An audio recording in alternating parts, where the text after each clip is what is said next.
Tukiendelea kukutaarifu kuhusiana na taarifa hiyo, waziri wa elimu Julius Migos Ogamba amekanusha madai kuwa wizara yake ya elimu iliwazuia wanafunzi wa shule ya upili ya wasichana ya Butere kuwasilisha mchezo wao tata uliopewa jina Echoes of War katika tamasha za kitaifa za maigizo kaunti ya Nakuru. Na kama anavyoarifu mwanahabari wetu Mike Kagwongo, waziri wa usalama Kipchumba Murkomen ameomba msamaha kwa wanahabari ambao walirushiwa vitoza machozi walipokuwa wakiripoti kuhusiana na mazoezi ya mchezo huo.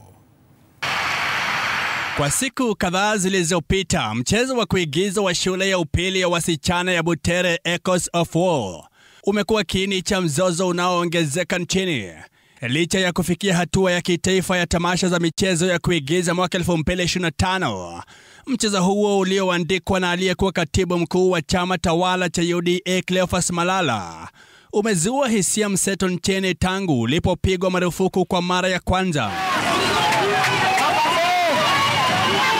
Nyota ya wanafunzi hao hata hivyo ilififia walipopanda jukwani mwendo wa saa 2 asubuhi baada ya kunyimwa vipaza sauti vilivyotumika kuhutubia umma kwenye tamasha hizo za kitaifa. Kisa hicho kiliwakera wakazi wa Butere ambao wamekashifu serikali kwa kuwanyima wanafunzi haki zao.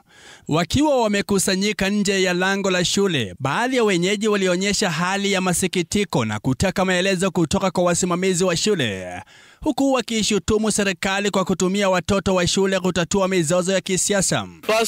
Wale ni wanafunzi. Mwanafunzi hapaswi kutupiwa tear gas.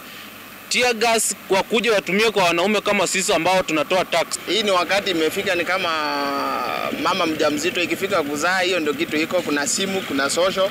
Kwa hivyo ni kitu wakubali kukashifiwa alafu wachange.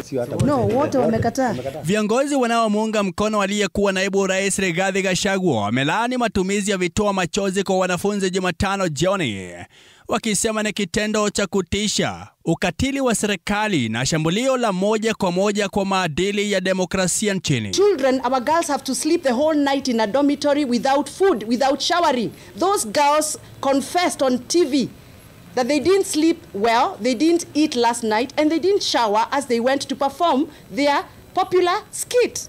And very soon, if he does not desist, we are now going to tell our children, now it's for you now to speak for this country. It is your future. Kwenye taarifa yake, waziri wa elimu Julius Ogamba Migos amepuzilia mbali madai hayo, akisisitiza kuwa wanafunzi walikataa kutamba jukwani kwa hiari na badala yake wakaamua kuimba wimbo wa taifa na jina la Cleophas Malala. Wakati huo huo, waziri wa usalama Kipchumba Murkomen ameomba radhi kwa wanahabari ambao walirushiwa vitoa machozi wakati wa mazoezi ya mchezo huo Jumatano jioni, na kutaka Wakenya kutoingiza siasa katika masuala ya elimu.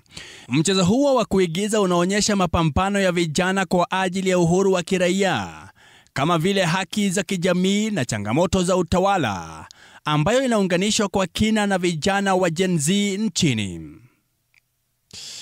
Mike Kagwongo, TV47, Nairobi.